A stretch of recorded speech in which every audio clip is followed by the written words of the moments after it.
Hello दोस्तों, welcome to Raju space TRC tech.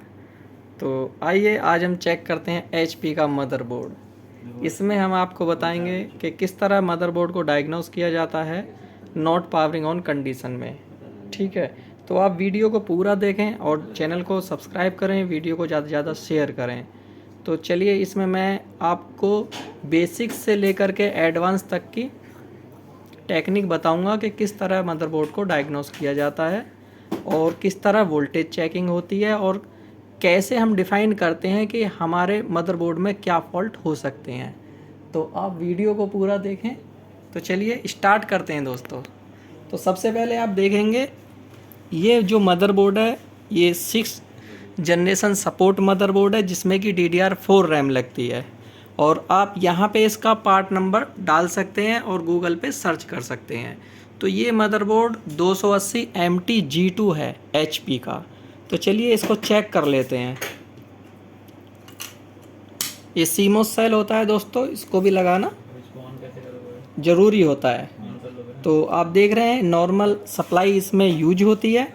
तो supply connect करने के बाद हम SMPS का स्विच ऑन कर लेते हैं और ये हमारा एनालाइज़र है जो कि मिनी PCI में लगता है। तो आप इसको लगा सकते हैं क्योंकि ये हमें बहुत ही लाभदायक होता है। इसको लगाने से हमें पता चल जाता है कि क्या फॉल्ट इसमें हो सकता है। क्योंकि अब जैसे आप देख रहे हैं हमने ट्रिगर को ऑन किया है तो यहाँ पे LED ग्लो होनी चाहिए, बट यहाँ पे ऐसा कोई इशू नहीं है कंडीशन। तो अब समझ जाइए कि ये नॉट पावरिंग ऑन है। आप देखते हैं यहाँ पे जो पैनल है इसको हम ऑन कर लेते हैं, बट देखें शॉर्ट करने पर भी हमारा ऑन नहीं हो रहा है। तो चलिए दोस्तों, सबसे पहले हम पैनल पे ये चेक करते हैं कि हमारा वोल्टेज यहाँ पे प्रेजेंट है या नहीं है।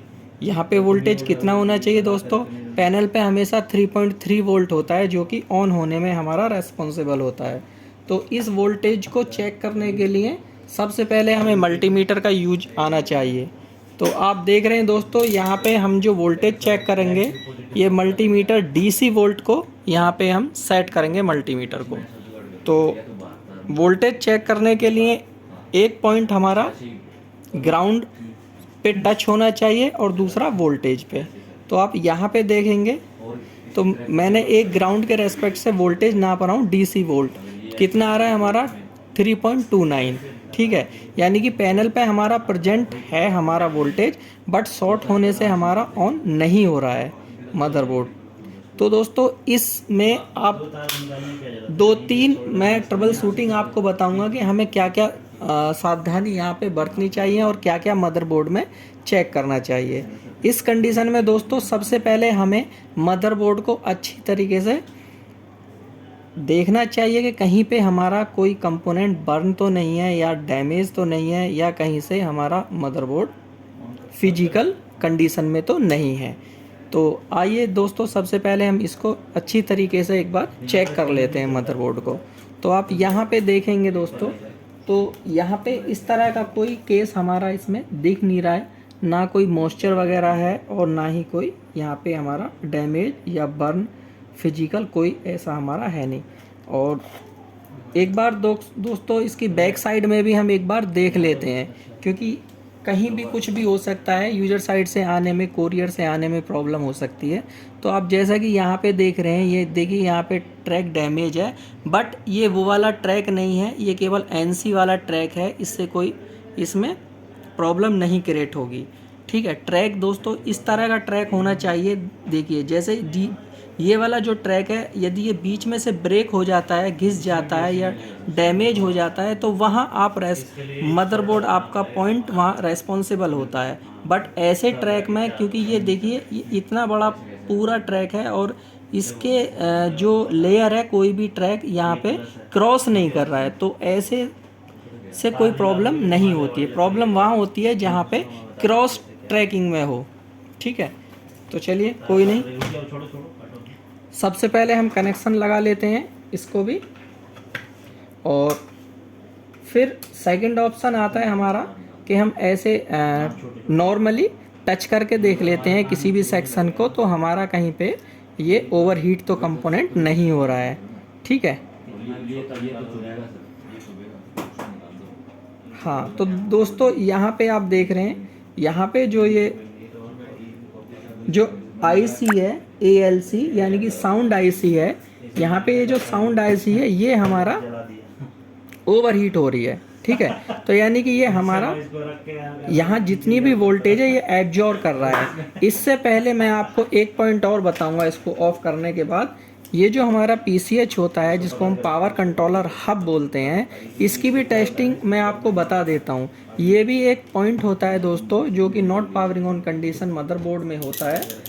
आप इसको चेक करने के लिए ये जो यहाँ पे SMD कैपेसिटर होते हैं ये वाले, ये बीप देना चाहिए, और इसकी टेस्टिंग के लिए हमें मल्टीमीटर को बीप रेंज पे रखना होता है और दोनों क्रॉप को शॉर्ट करके देखना होता है, हमारा बीप कंटिन्यू आना चाहिए। तो यहाँ पे बीप हमारा कंटिन्यू आ रहा है, तो इस सिचुएशन में हम यहाँ पे जो इसके SMD कैपेसिटर होते हैं इनको चेक कर लेंगे।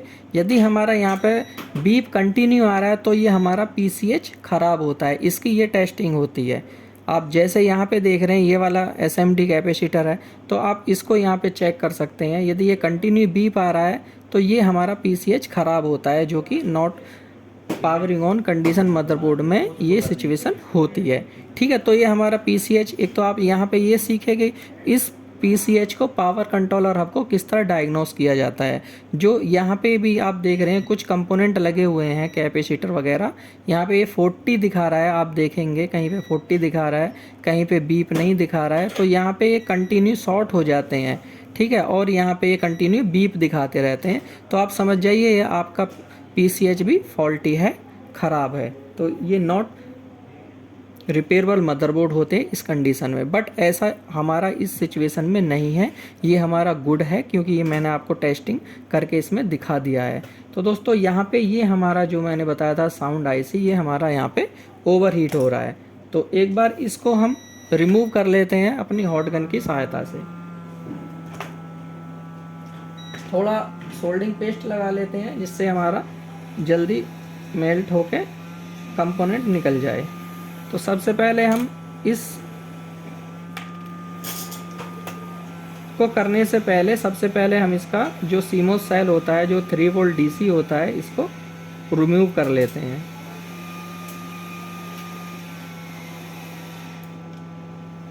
ठीक है, तो ये हमने देखिए IC को रिमूव कर लिया है।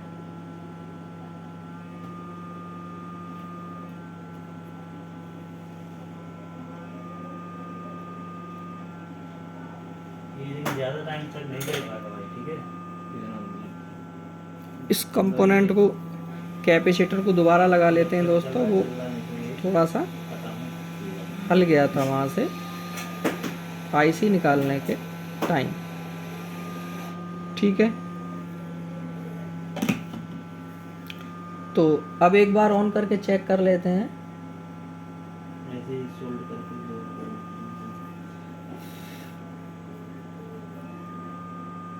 आपको ज़्यादा टाइम इसको हॉट गन को कंटिन्यू नहीं रखना होता है, क्योंकि आप देख रहे हैं यहाँ पे PCB आपकी ओवरफ्लो हो चुकी है, ठीक है।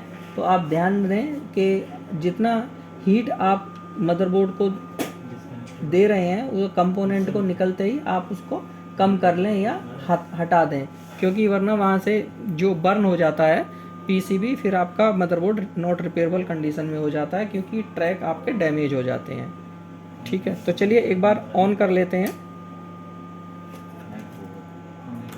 एनालाइजर लगा लेते हैं और पैनल से शॉर्ट करके ऑन कर लेते हैं। तो अभी दोस्तों हमारा ये मदरबोर्ड अभी ऑन नहीं हुआ है, तो चलिए एक बार फिर चेक कर लेते हैं, क्योंकि यहाँ पे केवल वोल्टेज का इशू है। तो हो सकता है हमारा और कोई कंपोनेंट कहीं पे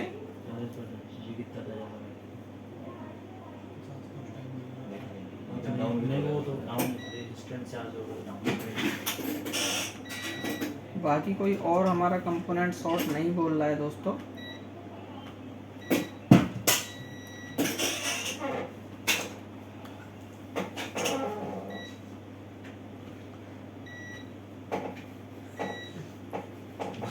को नहीं था। चलिए एक बार इसको भी आयरन की सहायता से ओपन कर लेते हैं। चार्जिंग के लिए पिन लगाएंगे, जितना है।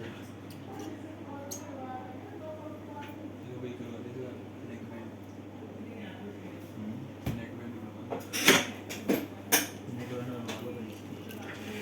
सही है। ऑरेंज में काम करेगा, टच में काम करेगा। लोकेशन की एक बार फिर ऑन कर लेते हैं। डिस्चार्ज मतलब बंद नहीं हो रहा है यहाँ से, कोई बात नहीं, चालू रह जाए। तो अभी दोस्तों हमारा मदरबोर्ड ऑन नहीं हुआ है।